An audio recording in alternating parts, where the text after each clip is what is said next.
Bom dia, queridos irmãos. Hoje é dia 15 de outubro do ano da graça de 2021. Já vamos a meio do mês de outubro. O tempo está mesmo a voar. Para terminar esta semana de reflexão no texto que temos considerado, eu queria realçar só 2 ou 3 aspectos para a nossa meditação e para o nosso processo de digerir este texto. O primeiro é lembrar que este texto inclui, logo no início, 2 exortações. A primeira exortação é que nos mantemos, que precisamos de nos conservar firmes na nossa confissão, precisamos de manter convictos daquilo que sentimos e decidimos no nosso coração e declaramos no nosso coração em relação à salvação, em relação a nosso Deus, em relação a Jesus Cristo.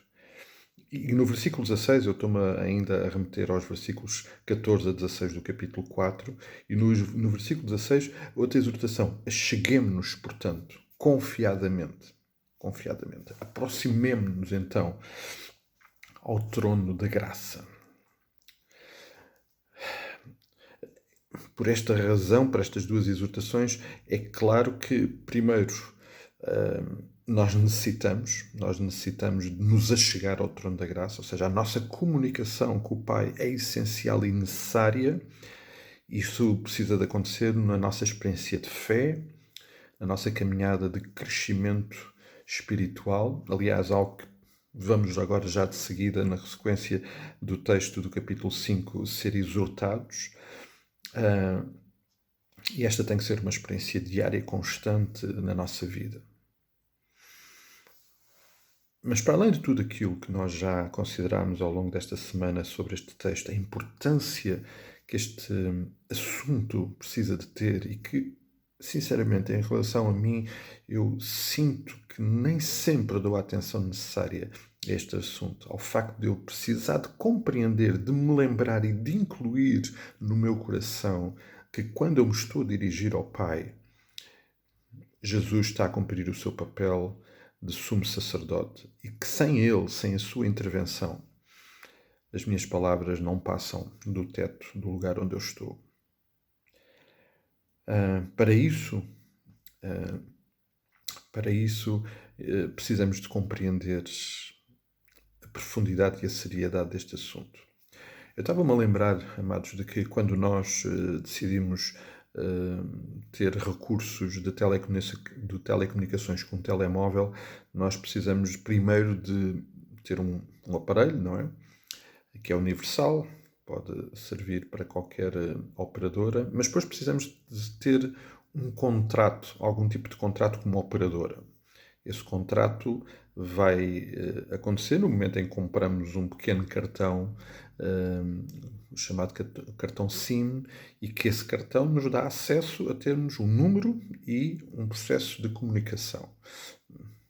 E a partir desse momento nós adquirimos esse cartão e então temos a possibilidade de fazer comunicações. E, inevitavelmente, esse cartão tem que ser pago. Para eu ter este tipo de contrato com a companhia de telecomunicações, eu tenho que comprar esse cartão e depois tenho que pagar de alguma forma, ou com uma mensalidade, ou com carregamentos regulares, eu tenho que pagar para ter este acesso a esta comunicação. Amados, para nós termos acesso à comunicação com o Pai, há um preço. Pela graça de Deus e pela sua misericórdia, não somos nós que pagamos esse preço.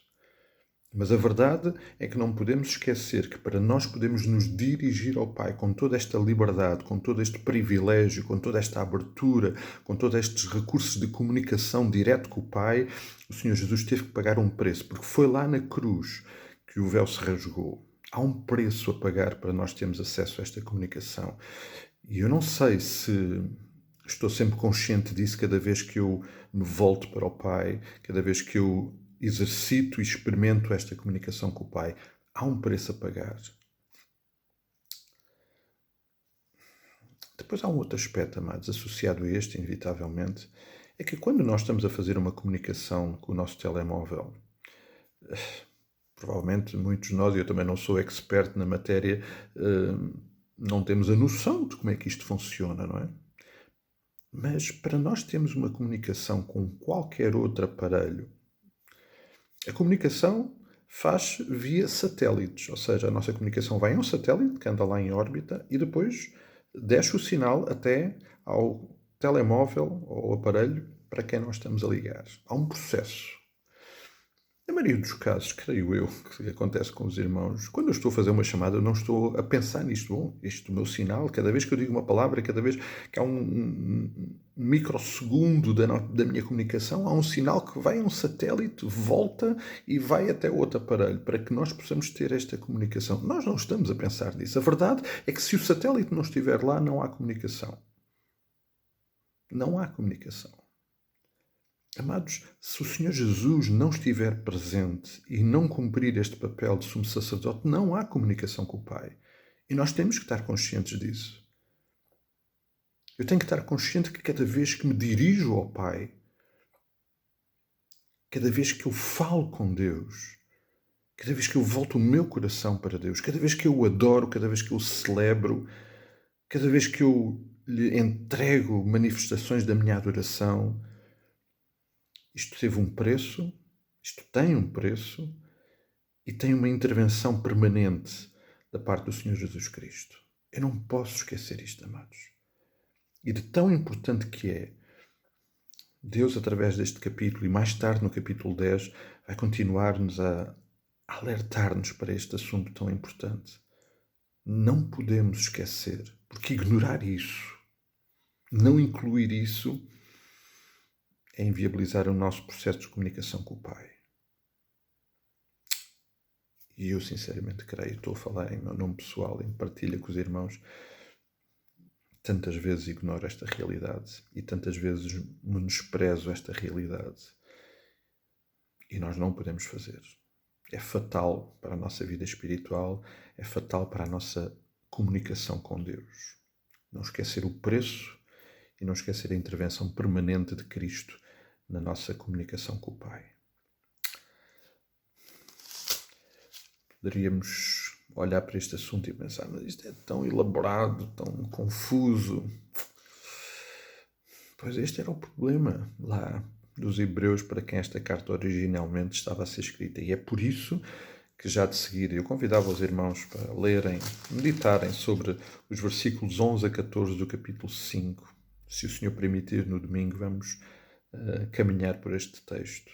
Que exortação, mais uma intensa para a nossa vida, para o nosso coração. Que pertinente, mais uma vez a espada da palavra vai penetrar e vai intervir no nosso íntimo, no nosso coração. Este é o meu desejo. Espero que os irmãos possam experimentar o mesmo. E ficamos por aqui. Quero desejar a todo um resto de dia muito abençoado. E se o Senhor permitir, estaremos juntos no próximo domingo aqui para celebrar, para honrar, para termos comunhão na presença do Pai. Tudo para a honra e glória do seu nome. Até lá, um forte abraço e que Deus nos abençoe.